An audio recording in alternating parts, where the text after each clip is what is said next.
Don't even think about booking your surgery until you've seen this video. Knowing the facts about partial versus total knee replacements is key to making the best choices for your needs. Welcome to My Cold Therapy. Today we'll be breaking down the key differences between these two procedures so you know exactly what to expect before your surgery. This is actually part of our comprehensive knee series, covering everything from pre-op care to long-term mobility.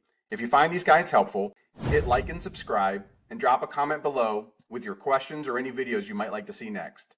Let's dive right in.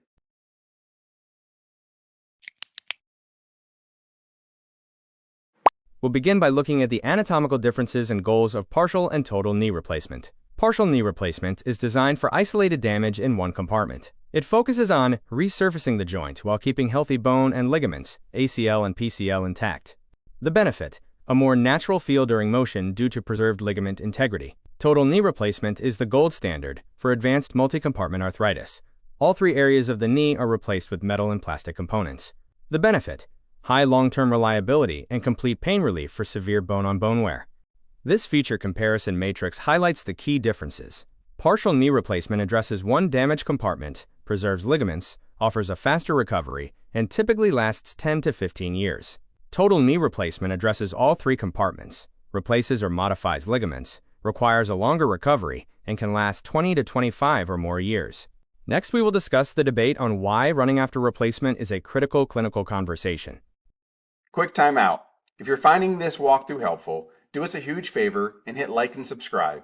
It's the best way to ensure you don't miss out on our next deep dive to pain-free living. While you're at it, head over to mycoldtherapy.com to explore our full lineup of medical devices and products. We have everything you need to upgrade your recovery. Got a question on what we covered so far? Drop it in the comments section below. We're there every single day just to help you out. Now let's get back to the video. Running is generally discouraged due to three primary risks. First, mechanical wear, since the implants have a plastic, polyethylene spacer. High impact wears it down like tire tread on asphalt. Second, revision risk, as revision surgery is significantly more complex, with longer recovery and less successful outcomes. Third, bond failure, where repetitive impact can cause the cement bond to the bone to loosen, requiring early intervention. The core of modern knee replacements is the polyethylene spacer. It acts as the cartilage between metafemoral and tibial components. Just like a mechanical device, its lifespan is determined by friction and impact. Most surgeons do not recommend taking up running as a primary form of exercise to preserve this component. Clinical data suggests that high-impact activities can potentially double the wear rate of the polyethylene liner compared to low-impact walking. This mechanical wear is the primary driver behind modern surgeon conservatism regarding running post-surgery. Setting realistic expectations and timelines is crucial. In months 1 to 3, running is not possible. Factual reality: most people cannot run in the first few months. Focus is on gait training, swelling reduction, and ROM. Primary exercise is necessary. Most surgeons recommend low-impact alternatives, such as swimming, cycling, or elliptical work to protect the implant bond. The ultimate goal is to preserve the one-and-done nature of the surgery by avoiding complex revision procedures. There is a modern shift called the runner's exception. Surgeons are more lenient only for a few elite cases.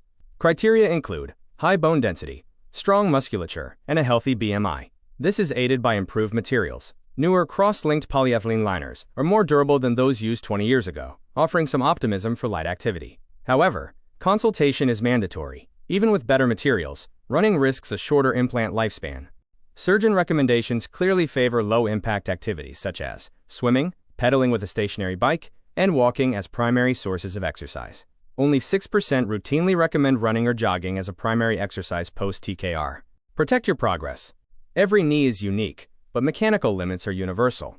Have you discussed your activity goals with your surgeon? Make sure to browse our other recovery guides to ensure you have everything you need for a smooth journey from start to finish. If you have any questions or a specific topic you'd like us to dive into next, let us know in the comments below. If this video helped you out, give us a thumbs up and hit the subscribe button to join our community. Thanks for watching, and as we like to say around here, let's get back to living.